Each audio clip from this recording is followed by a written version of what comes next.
All right, friends. So we are going to go ahead and we are going to read Mr. Putter and Tabby See the Stars. So you should have your text in front of you. You can use your tracking tools. I'm going to go ahead and take out my tracking tools as well.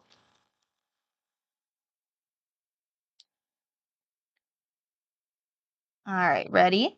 Mr. Putter and Tabby See the Stars by Cynthia Rylant. Illustrated by Arthur Howard.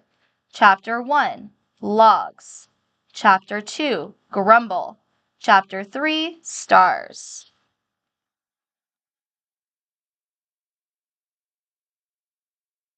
Chapter 1, Logs. Mr. Putter and his fine cat Tabby loved to sleep. They could sleep anywhere. Oh, hey, there's one of our compound words. They slept in chairs, in swings, in cars, in tubs, and sometimes in the laundry room. Mr. Putter and Tabby also slept in a bed. Of course, most of the time. Sleeping in a bed was just fine. Mr. Putter plumped his pillow. Tabby squished hers, and then they slept like logs. But one night, one of the logs could not sleep. Chapter 2, Grumble. Mr. Putter was the log who could not sleep. He could not sleep because he had eaten too many pineapple jelly rolls at Mrs. Teaberry's house. Mrs. Teaberry was Mr. Putter's good friend and neighbor, and she liked to feed him. She liked to feed everybody, but most of all, she liked to feed Mr. Putter. She was always sending her good dog Zeke over to Mr. Putter's house with a note. The note always said, "Are you hungry?" And Mr. Putter always said, "Yes." So he and Tabby went next door a lot. But tonight Mr. Putter had been having such a good time that he lost track and ate 21 jelly rolls. He forgot to count them as he popped them one at a time into his mouth.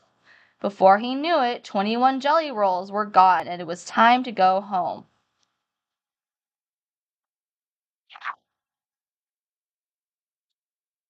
Mrs. Teaberry was happy that Mr. Putter enjoyed her jelly rolls so much, but Mr. Putter's stomach was not.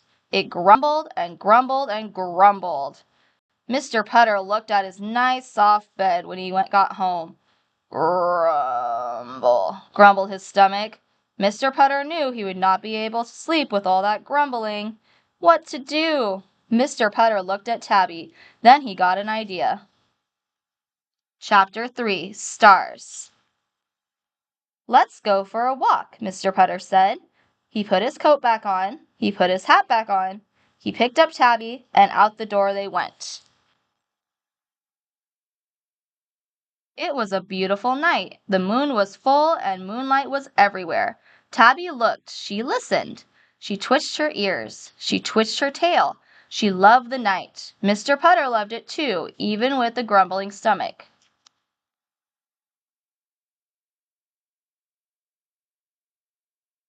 Mr. Putter looked up at the sky. He showed Tabby the stars, and he told her all about them.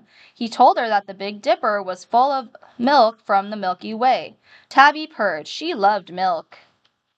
He told her about looking at stars when he was a boy, and how he had always wanted to ride in a rocket ship. He told her how he had always dreamed of adventure. Tabby purred some more. Mr. Putter and Tabby made a nice big circle around the neighborhood. They looked at the sky. They looked at the yellow lights of the houses. They looked at cats sitting in windows, looking back at them. And when at last they circled back home, they stopped in front of Mrs. Teaberry's house. Mrs. Teaberry and Zeke were on the front lawn. "Mrs. Teaberry, what are you doing up?" asked Mr. Putter.